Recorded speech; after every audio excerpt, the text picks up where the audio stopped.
Assalamualaikum warahmatullahi wabarakatuh. Selamat datang teman-teman semuanya. Gimana kabarnya? Semoga baik-baik saja ya. Oke. Kali ini bertemu saya kembali Arif Nugroho Rahman di mata kuliah Akuntansi Syariah. Oke.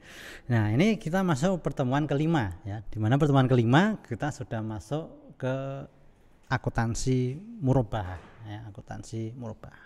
Nah, akuntansi murabahah ini PSAK 102 yang mengatur ya, di mana berbicara mengenai murabahah ini secara konsep dasarnya itu sebetulnya transaksi antara penjualan barang ya dengan menyatakan harga perolehan dan keuntungannya yang disepakati. Jadi dalam transaksi murabahah itu harus jelas berapa harga perolehan, kemudian berapa marginnya dan berapa harga yang dijual atau harga jualnya yang harus disepakati antara pihak pembeli dan penjual.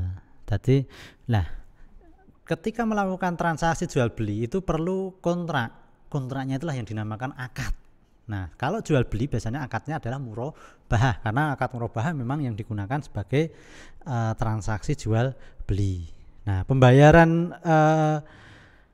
pembayarannya ya sistemnya itu sebetulnya akad murabahah atau transaksi murabahah itu boleh cash, boleh secara angsuran ya, secara angsuran. Nah, itu. Jadi kalau cash itu sudah jelas ya. Cash uangnya diserahkan, barang diambil. Sedangkan kalau model angsuran atau tangguh ya, tangguhan itu barang diterima dahulu, kemudian nanti sisanya jadi kita membuat transaksi terus kemudian memberikan uang muka atau persekot dan nanti sisanya itu dibayar secara tangguhan atau angsuran. Nah, itu. Nah, dalam dalam transaksi murabahah itu sendiri itu sebetulnya berbeda ya dengan penjualan pada umumnya atau biasanya.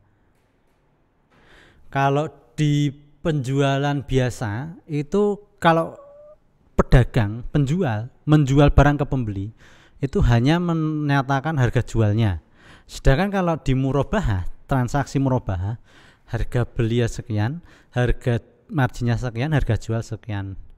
Nah, sebetulnya ini pernah ada dalam tuntunan hadis bahwasanya di masa Rasulullah SAW ya, di masa Nabi Muhammad transaksi itu betul-betul dia harus jelas dalam artian jelas barangnya, kondisi barangnya, kualitas barangnya sampai nanti harga beli, harga margin dan harga jual. Nah, Rasulullah itu sudah mencontohkan sebetulnya era dulu itu. Nah, seperti itu. Nah, jadi memang kalau jual beli, namanya jual beli memindahkan barang dari satu tempat ke tempat lain dengan mendapatkan imbalan atau imbal balik berupa entah itu uang atau mungkin barang yang nilainya setara ya.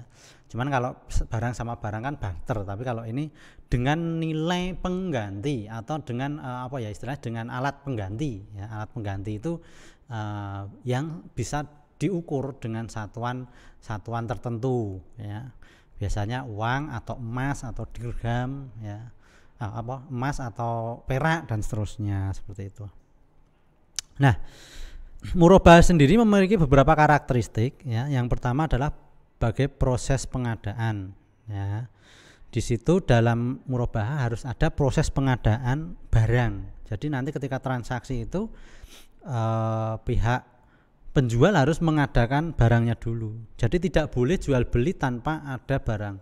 Istilahnya jangan sampai transaksi murabahah itu membeli kucing dalam karung. Jadi harus jelas kucingnya ada, istilahnya jelas.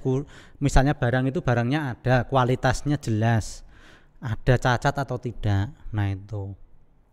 Kemudian yang kedua, ketika ada penjual yang mewakilkan ya, itu harus jelas dibuatkan semacam surat perwakilan ya.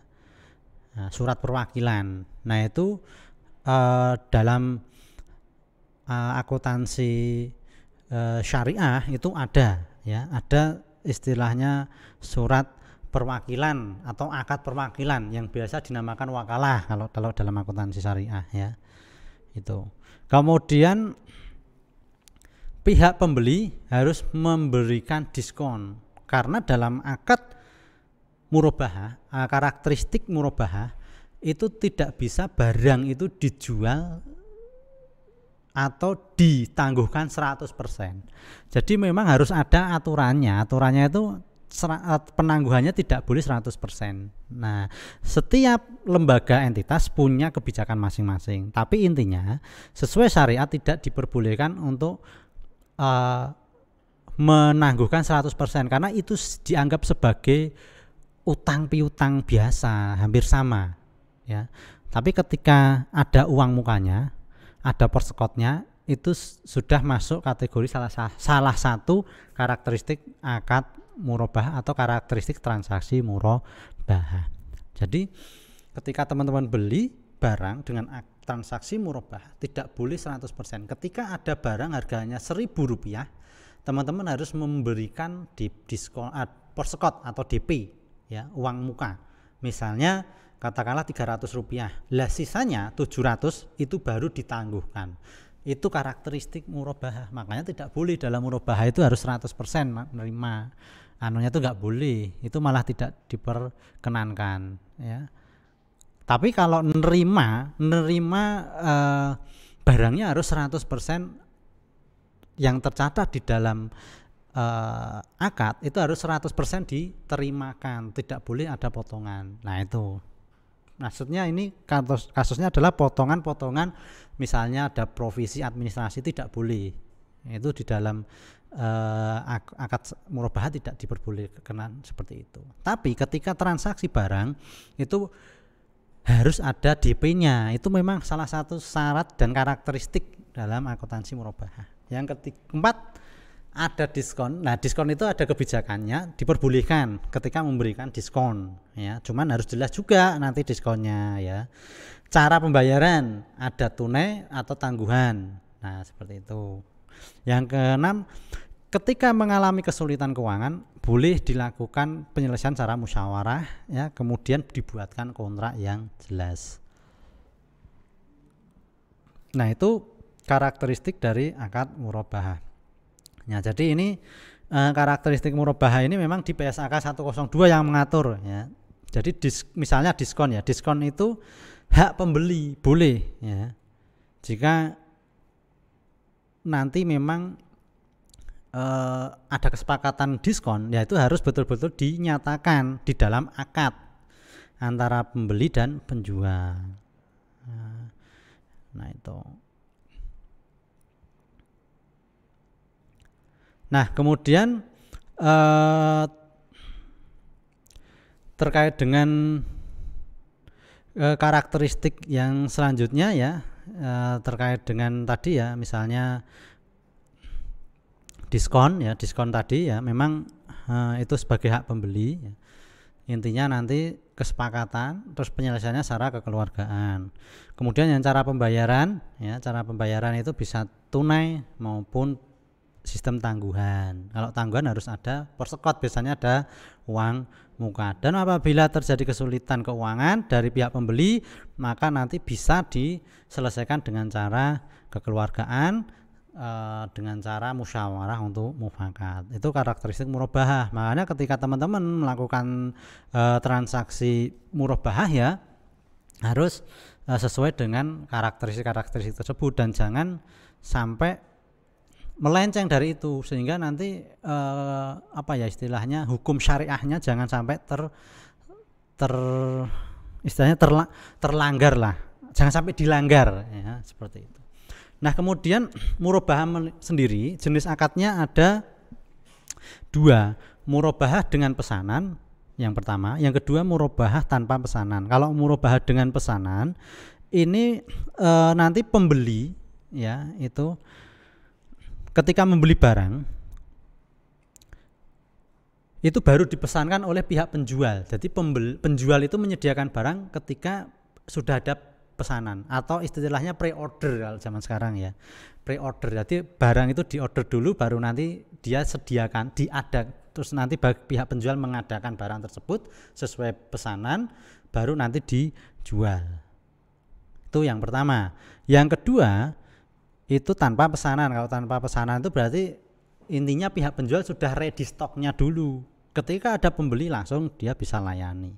Nah, mekanismenya bisa kita lihat ya.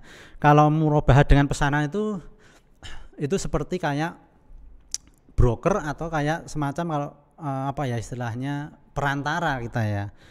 Itu penjualnya itu sebagai perantara ya. Ketika ada pesanan, ada orderan, pre-order dari pembeli, nanti pihak penjual akan memesankan barang ke supplier dulu sesuai dengan spek yang diminta pembeli. Habis itu ketika barang sudah ada, barang dikirimkan, nanti transaksi dilaksanakan, akad dibuatkan ya. Itu. Nah, jadi pertama itu melakukan akad murabahah, kemudian menjual pesanan atau penjual memesankan dan membeli dari supplier, kemudian barang dari produsen diserahkan kepada penjual menyerahkan barang kepada pembeli, dan yang terakhir pembayaran oleh pembeli. Ini murabahah dengan pesanan. Kalau murabahah tanpa pesanan ya otomatis ketika pembeli membeli barang, penjual kebetulan ada barang yang disediakan, udah langsung jual, selesai sampai di situ. Nah, itu tadi teman-teman terkait dengan mekanisme murabahah. Untuk pertemuan ini saya akhiri dulu. Sekian, assalamualaikum warahmatullahi wabarakatuh. Sampai ketemu di pertemuan selanjutnya.